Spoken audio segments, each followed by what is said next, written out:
Hello everybody. Today I'm going to do some collage and finish up this ghost print, and I have laid out these pieces of tissue paper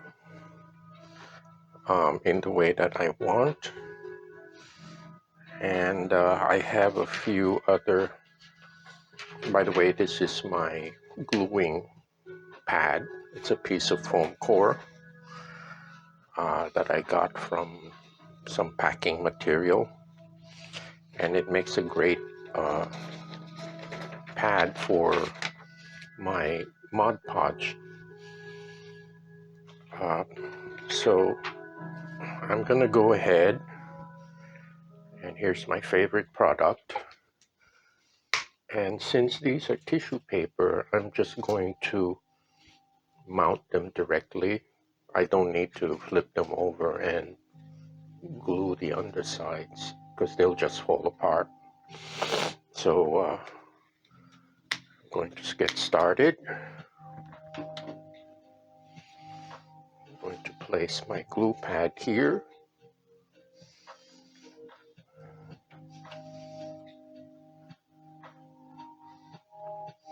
And I'm just using a 1-inch bristle brush, very inexpensive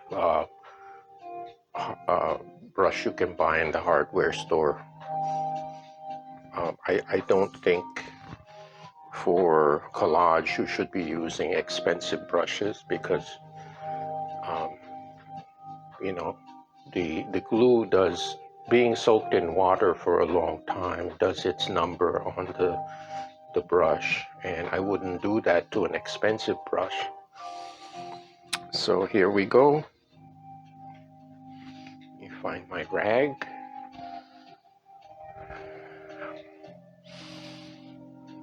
and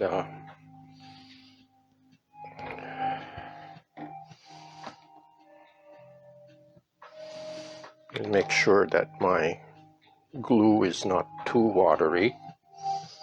I'm going to start with this little guy,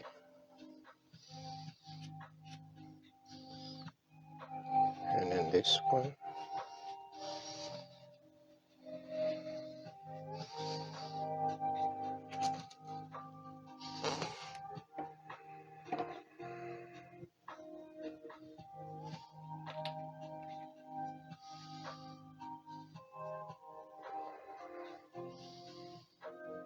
Just make sure that they line up,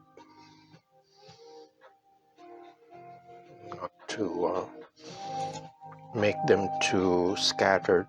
I'm following a left-right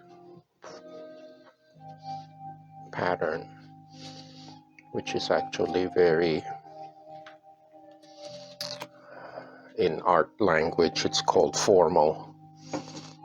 In a way, this is a formal composition because I'm following a grid pattern, which is very rigid. It's not scattered like the more free-form abstract compositions.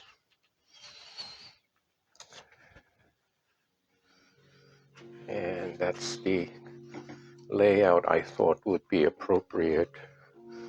Now this one is copy paper, so it's a little stronger. This will hold up to the glue, so I can glue the back of it.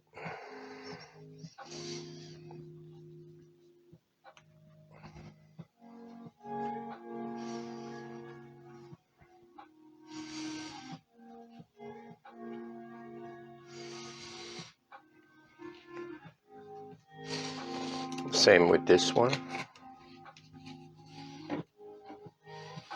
So I apply a preliminary coat on the paper, and I do the same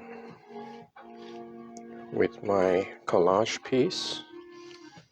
And as I mentioned earlier in an earlier video, I used to do wallpaper.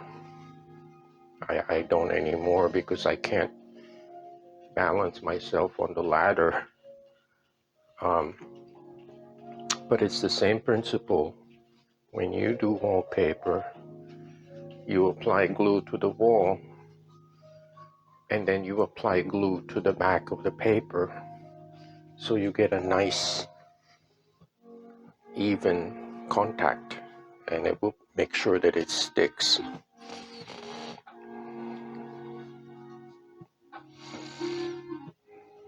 Here's a bottom piece here, and as a general rule,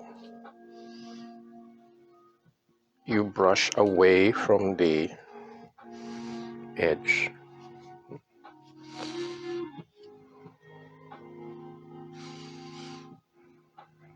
This one is kind of stubborn.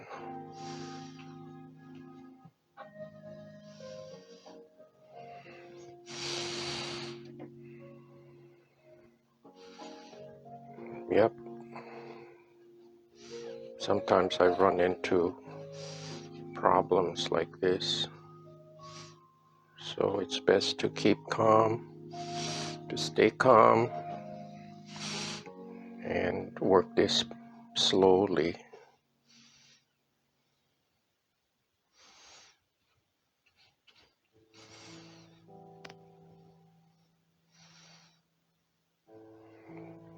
There.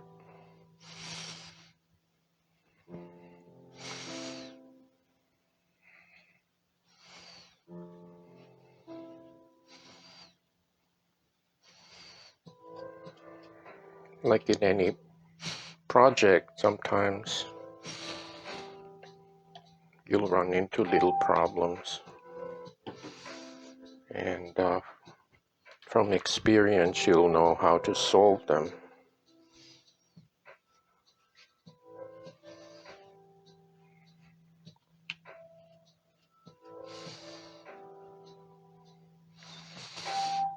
So in these videos, I'm not ashamed to show mistakes, because I think it's important to show,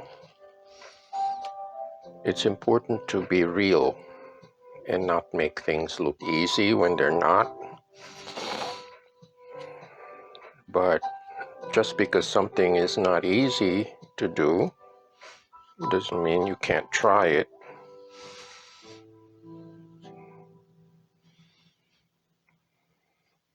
With a little practice, you get the hang of it.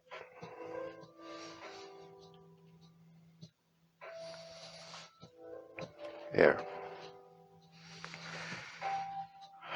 Now I wanted to add a little vertical piece here, and this is one of my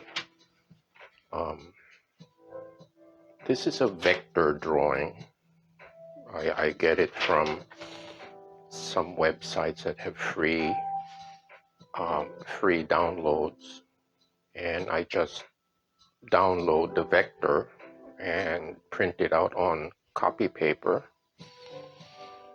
So this is one of them. I do like these scribbly lines. So I'm going to place a long vertical piece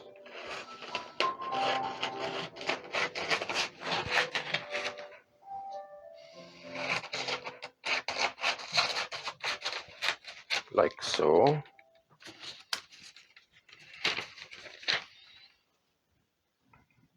And I want it to be, and this is just like a quirk of mine, because every artist has their little idiosyncrasies.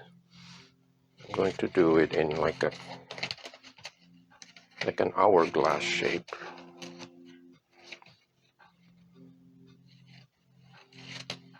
It's just a shape that I use a lot.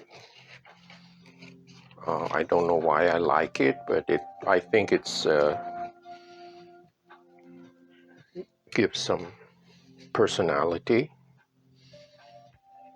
And I do save, like these little slivers, I save them. So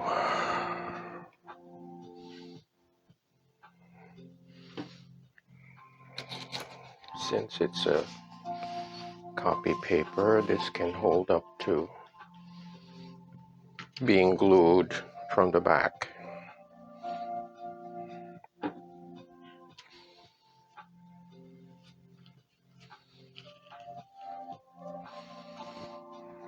Okay, and I have to work fairly quickly because once the copy paper gets wet, it starts to curl. And that's the nature of paper when it gets wet.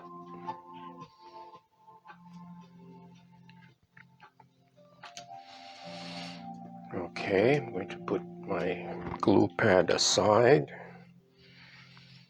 And by the way, I have to apologize that this image is actually upside down. It's facing me, and my camera is over there.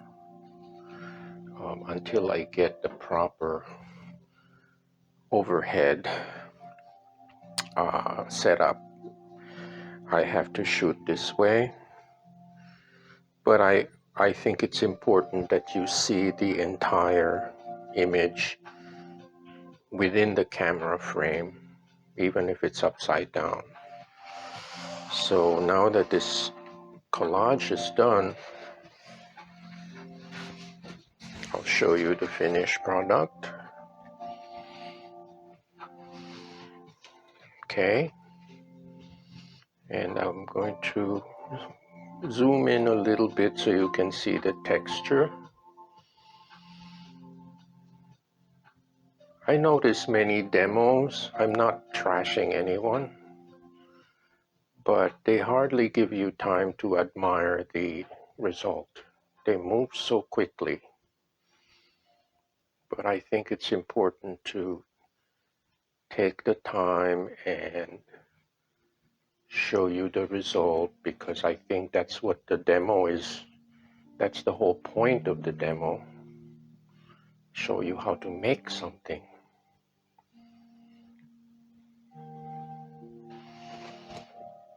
And as always, thanks again for watching, and I will see you next time.